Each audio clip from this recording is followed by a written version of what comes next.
দফায় দফায় রিমান্ড আবেদন ও তা মঞ্জুর করা হচ্ছে সালমান এফ রহমান, আনিসুল হক সহ হেভিওয়েট আওয়ামী লীগ নেতাদের বেলায়।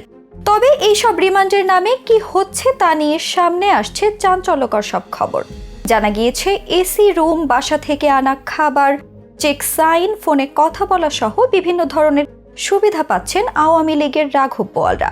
এমনকি হেফাজতে থাকা আসামিরা সবাই একসাথে হয়ে খুশ গল্পও করছেন বলে খবর প্রকাশিত হয়েছে, যার ফলে রিমান্ড শেষে এসব হেভিওয়েট নেতাদের জেল হাজতে না পাঠানো নিয়ে বিভিন্ন প্রশ্নের জন্ম দিচ্ছে জনসাধারণের মনে। সালমান এফ রহমান ও আনিসুল হকরা আটক হয়েছেন প্রায় মাসখানেক হতে চলেছে। জুনায়েদ আহমেদ পলক, শামসুল হক টুকু, দীপু মনিরাও কয়েক সপ্তাহ ধরে ডিবি হেফাজতে। এদের বেশিরভাগের ক্ষেত্রেই রিমান্ড শেষ হলে আবার রিমান্ড আবেদন করা হচ্ছে। এর কারণ খুঁজতে গিয়ে বের হয়ে আসছে সন্দেহজনক অনেক তথ্য। বাংলাদেশের নাগরিক টিভির সাম্প্রতিক এক প্রতিবেদনে বলা হয়, তাদের সূত্র মতে রিমান্ডের নামে ডিবি হেফাজতে আয়েশি জীবনযাপন করছেন সালমান, আনিসুলরা। তারা সবাই থাকছেন এসি রুমে, বাসা থেকে রান্না করে আনা মজাদার খাবারও খাচ্ছেন। যাদের ব্যাংক অ্যাকাউন্ট ফ্রিজ হয়নি তারা চেক সাইন করছেন নিয়মিত। ফোনে বাইরের জগতের সাথে যোগাযোগ রাখছেন বলেও অভিযোগ আছে। এমনকি ডিবি হেফাজতে থাকা সবাই মিলে একসাথে আড্ডা দেওয়া, টিভিতে খবর দেখে হাসি মশকরা করার খবরও পাওয়া যাচ্ছে। রিমান্ড শেষে সাধারণ আসামিদের জেল হাজতে পাঠানোর নিয়ম,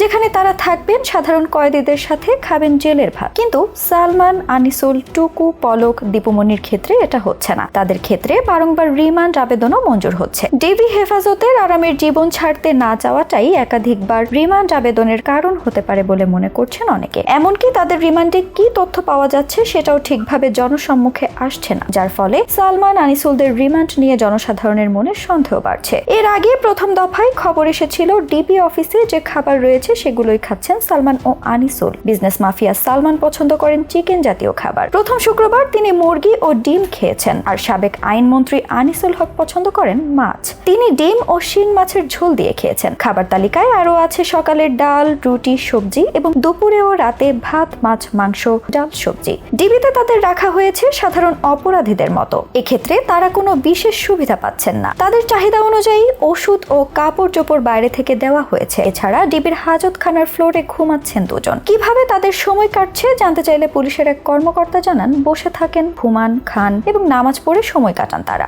গোয়েন্দা পুলিশের হেফাজতে থাকা সালমান জানান, গত 5ই আগস্ট শেখ হাসিনা সরকারের পতনের দিন বাসা থেকে বের হয়ে ঢাকার চারপাশের ভয়ঙ্কর অবস্থা বুঝতে পারেন। বিমানবন্দর সহ সব জায়গা থেকে ইতিবাচক সাড়া না পেয়ে সরাসরি চলে যান উত্তরায় নিজের মালিকানাধীন একটি জুট মিলে। সেখানে গিয়ে ছদ্মবেশ ধারণ করতে মুখ ভর্তি সফেদ সাদা দাড়ি নিজেই কাটেন। পরে ইঞ্জিন চালিত নৌকায় করে রাতে দেশ ছাড়ার প্রস্তুতি নিয়ে জুট মিল ত্যাগ করেন। সালমানের বরাত দিয়ে তদন্ত সংশ্লিষ্টরা জানান, বেক্সিমতো গ্রুপে কর্মরত নৌবাহিনীর একজন অবসরপ্রাপ্ত কর্মকর্তা তাকে নৌপথে দেশ ছাড়ার পরামর্শ দেন। সেই কর্মকর্তাই মোটা অঙ্কের টাকায় তাকে ম্যানেজ করে দেন একটি ইঞ্জিন চালিত ট্রলার। রাজধানীর 300 ফুট সড়কের কাঞ্চন ব্রিজ এলাকা থেকে ওই ট্রলারে চড়েন সালমান। সঙ্গে নেন স্যাটেলাইট ফোন, বিভিন্ন দেশের মুদ্রা, প্রয়োজনীয় সামগ্রী। সঙ্গী হিসেবে ডেকে নেন তার ঘনিষ্ঠ সাবেক আইনমন্ত্রী আনিসুল হককে। নৌযানটি চলে যায় সোজা ভোলায়। যাওয়ার সময় মাঝপথ থেকে সঙ্গে নেওয়া হয় যাবতীয় খাদ্য ও জরুরি সামগ্রী। টানা 7 দিন বঙ্গোপসাগরে ভাসতে থাকেন তারা। সুযোগ খুঁজতে থাকেন মিয়ানমার পাড়ি দেওয়ার। মাঝখানে ভারতে পাড়ি দিতে সুন্দরবনের ভারত সীমান্তবর্তী এলাকার কাছাকাছি পর্যন্ত গিয়েছিলেন। তবে পরিস্থিতি সুবিধাজনক মনে না হওয়ায় নৌকার সারেং